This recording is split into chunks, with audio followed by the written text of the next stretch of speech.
روک تو بس یہیں۔ شاہ رام کے اشارے پر سمیر نے گاڑی آریان کے فلیٹ سے تھوڑا پیچھے کر کے روک دی تھی اور ایک سائیڈ پر لگا دی۔ آریان گاڑی سے اترا، پھر مشال کی طرف کا دروازہ کھول کر اسے ہاتھ پکڑ کر باہر نکالا۔ مشال چلتی ہوئی گھر کے اندر چلی گئی، جبکہ آریان بھی اس کے پیچھے پیچھے چلتے ہوئے گاڑی کی چابیاں گیٹ کے پاس کھڑے گارڈ کی طرف بڑھا دی۔ وہ آریان کی گاڑی سے سامان نکال کر اسے اندر لے گیا تھا اور گیٹ بند کر دیا۔ شاہ رام کچھ پل ساری کارروائی ہوتے دیکھتا رہا تھا۔ ٹھیک ہے اب چلو۔ سمیر جو کب سے اس کی حرکتیں نوٹ کر رہا تھا وہ اکتا چکا تھا۔ کوئی فائدہ ہے یہاں آنے کا؟ جانتے ہو وہ اس کی بیوی ہے، کوئی ایسی ویسی حرکت کی تو نتیجہ بہت برا بھی ہو سکتا ہے۔ اور تمہیں کوئی کمی ہے لڑکیوں کی؟ میری مانو چھوڑ دو اس لڑکی کی جان، ایسے ہی پرابلمز نہ بناؤ اپنے لیے۔ پہلے ہی تمہارے اتنے دن گھر سے غائب رہنے کی وجہ سے تیرے ڈیڈ میری دھلائی کر دیتے ہیں اچھی خاصی۔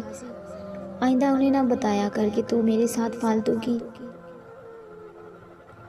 ڈانٹ سنو، اور ادھر تیرے ششکے ہی ختم نہیں ہوتے۔ سمیر اس پر برہم ہوتا ہوا بولا، جس کا شاہ رام پر رتی برابر بھی اثر نہ ہوا تھا۔ ہوتا بھی کیسے، وہ تو ازلی ڈھیٹ انسان تھا، اپنی ذات کے فائدے کے بارے میں ہی سوچتا ہر وقت، اور صرف وہی کام کرتا جس سے اسے نفع ہو۔ چلو واپس چلتے ہیں۔ بائی دی وے تھینکس یہاں تک لانے کے لیے۔ موبائل کی سکرین پر تیزی سے انگلیاں چلاتے ہوئے اس کی کسی بھی بات کا اثر لیے بنا وہ مصروف سے انداز میں بولا تھا، جس پر سمیر مزید تپ گیا، لیکن کچھ بھی بولے بغیر خاموشی سے گاڑی بیک کرنا شروع کر دی۔ وہ تینوں اس وقت آمنے سامنے بیٹھے ایک دوسرے سے نظریں چرا رہے تھے۔ ایڈی اپنی مخصوص سربراہی کرسی پر بیٹھے اپنے دونوں ہاتھ کرسی کے دونوں اطراف پر جمائے ہوئے تھا اور نظریں اپنے سامنے بیٹھے بہرام پر مرکوز کیے ہوئے تھا۔ آریان بھی بہرام سے تھوڑے فاصلے پر کرسی پر سر جھکائے بیٹھا تھا۔ ان تینوں کے درمیان ایک لمبا سا لکڑی کا گول میز تھا۔ وہ تینوں اس وقت بنگلہ نمبر 92 کے سینٹرل روم میں موجود تھے، جہاں کسی بھی کیس کا فیصلہ کرنے کے لیے سب کو اکٹھا کیا جاتا، جس کٹہرے میں بیس جسے اس نے پچھلے 10 سالوں سے اپنے چھوٹے بھائی کی طرح شفقت اور محبت سے سنبھالا تھا، اس کا خیال رکھا تھا، اس کے سر پر ہاتھ رکھ کر اس کو سہارا دیا تھا۔ پھر اس نے اس کی عزت کو پامال کرنے کی کوشش کی۔ ایڈی کی آنکھوں میں غصہ نہیں تھا آج، بلکہ تکلیف اور کرب کے تاثرات تھے جو اس کے چہرے سے صاف عیاں تھے۔ آریان کی حالت بھی اس سے کچھ مختلف نہ تھی، وہ بھی بے بس ایک طرف بیٹھا اپنے ہاتھوں کی انگلیاں مسل رہا تھا۔ کیا میں نے آج تک تم دونوں کو کسی چیز کی کمی محسوس ہونے دی ہے؟ ایڈی ایک دم سے سیدھا ہوتے ہوئے ان دونوں کی جانب دیکھتے ہوئے بولا۔ دونوں نے جھٹ سے نفی میں سر ہلایا تھا۔ بہرام کا شرم کے مارے سر اوپر نہیں اٹھ رہا تھا۔ وہ اس دن سے پچھتاوے کی آگ میں جل رہا تھا، لیکن اب پچھتاوے کا کیا فائدہ؟ اب اس کا بس نہیں چل رہا تھا کہ وہ خود کو ختم کر لیتا۔ ایڈی نے اپنی گن میز پر پھینکی اور روبدار آواز میں بولا، کیوں کیا تم نے ایسا بہرام؟ کیا بگاڑا تھا میں نے تمہارا؟ کیوں تم نے مجھ سے میری روح کھینچنے کی کوشش کی؟ کیوں؟ جانتے ہو وہ کتنی اہم ہے میرے لیے؟ ایڈی ایک دم غصے سے دھاڑا تھا، اس کی دھاڑ سے وہ دونوں ڈر گئے تھے۔ بہرام کا سر شرمندگی سے مزید جھک گیا تھا۔ کیوں مسٹر بہرام بیڈلے؟ جانتے ہو کتنی محبت ہے مجھے اس سے؟ ایڈی کی آنکھوں میں سرخی آئی تھی۔ اس وقت وہ جس شدید کرب سے گزر رہا تھا یہ صرف وہی جانتا تھا۔ غصے سے اس کی آنکھیں سرخ ہو چکی تھی، گویا ان میں خون اتر آیا ہو۔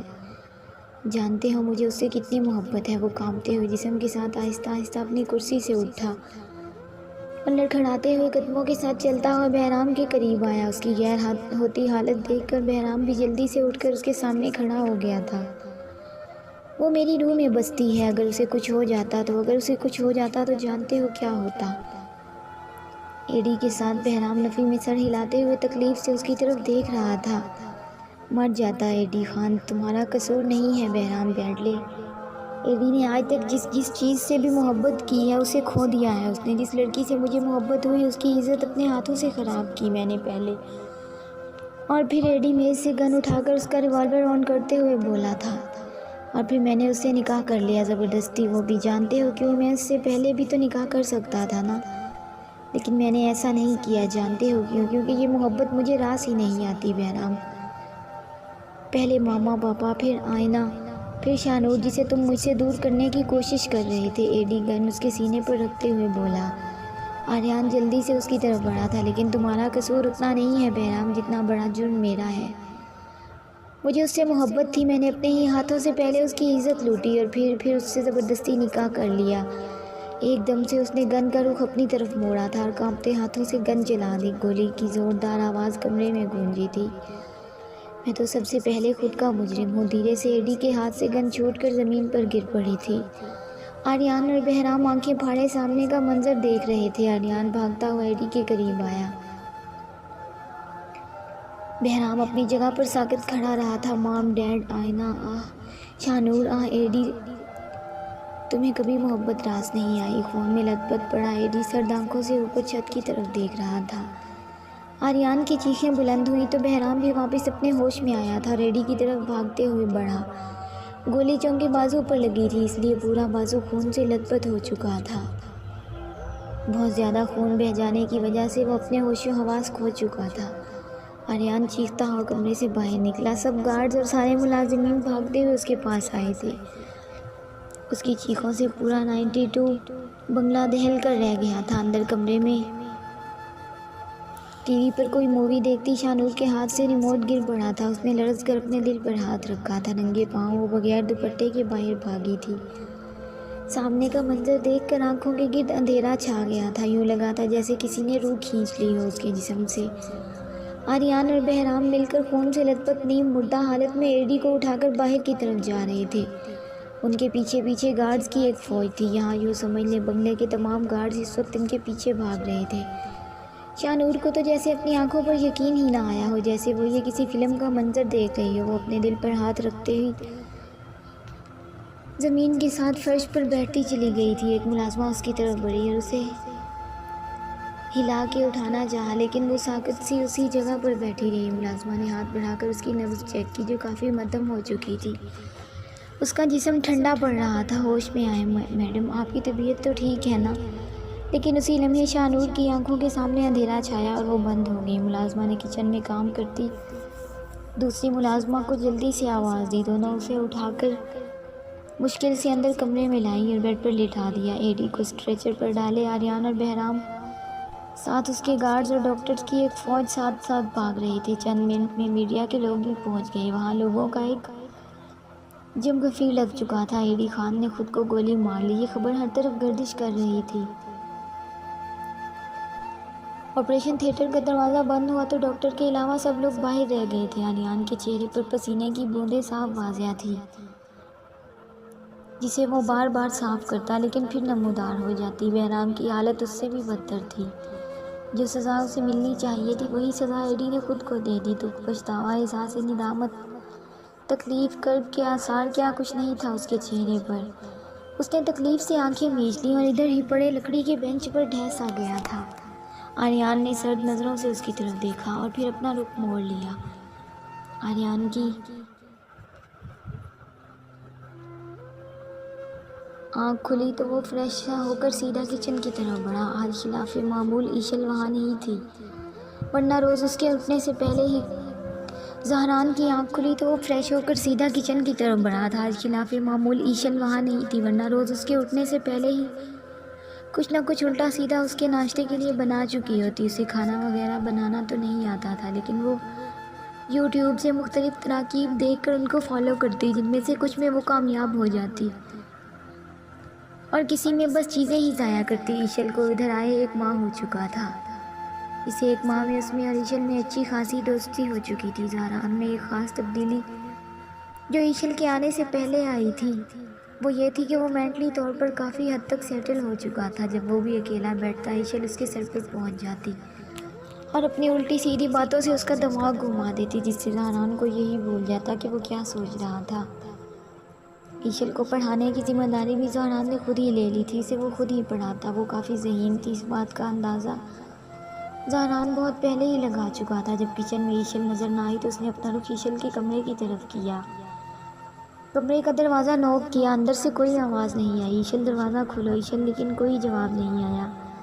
ایشل، تم سن رہی ہو؟ دروازہ کھولو ایشل۔ یار کیا کر رہی ہو؟ لیٹ ہو رہا ہوں میں، ناشتہ کون بنائے گا؟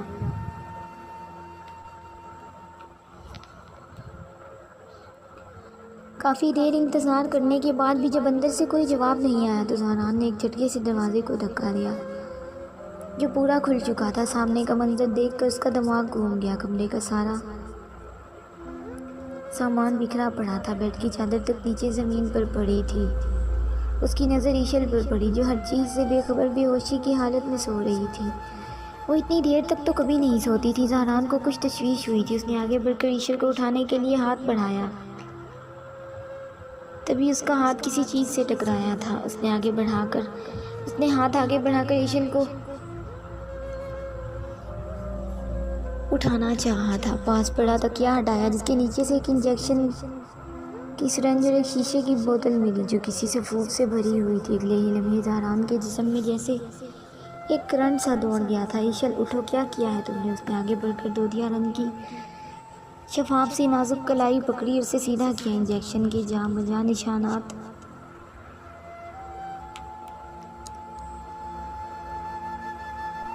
اس کی کلائی پر تھے۔ زہران نے ایک نظر اس کے معصوم سے چہرے پر ڈالی جہاں دنیا جہان کا سکون نظر آ رہا تھا اس وقت، لیکن یہ سکون اس نے نشے کا استعمال کر کے حاصل کیا تھا۔ زہران نے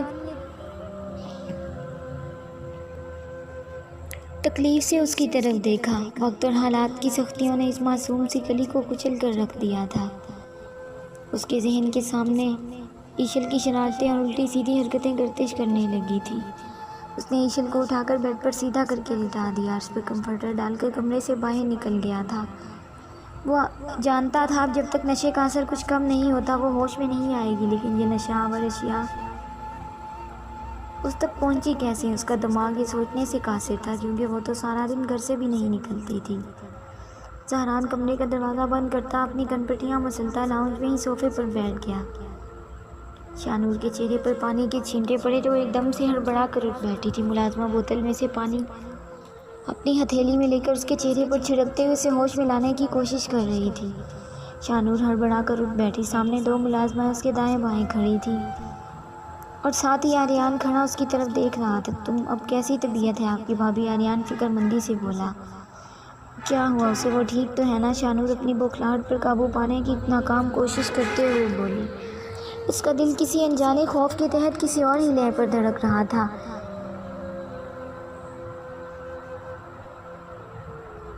جاری ہے دوستوں، امید ہے آپ کو ویڈیو پسند آئے گی۔ اگر ویڈیو اچھی لگے تو اسے لائک اور اپنے دوستوں کے ساتھ شیئر لازمی کریں، اور اگر آپ میرے چینل پر نئے ہیں تو چینل کو سبسکرائب کریں اور ساتھ میں لگے گھنٹی کے بٹن کو ضرور دبائیں تاکہ ہر نئی ویڈیو کا نوٹیفیکیشن آپ دوستوں تک سب سے پہلے پہنچ سکے۔ ملتے ہیں نیکسٹ ایپیسوڈ میں، تب تک کے لیے اپنا خیال رکھیں اور دعاؤں میں یاد رکھیں۔ اللہ حافظ۔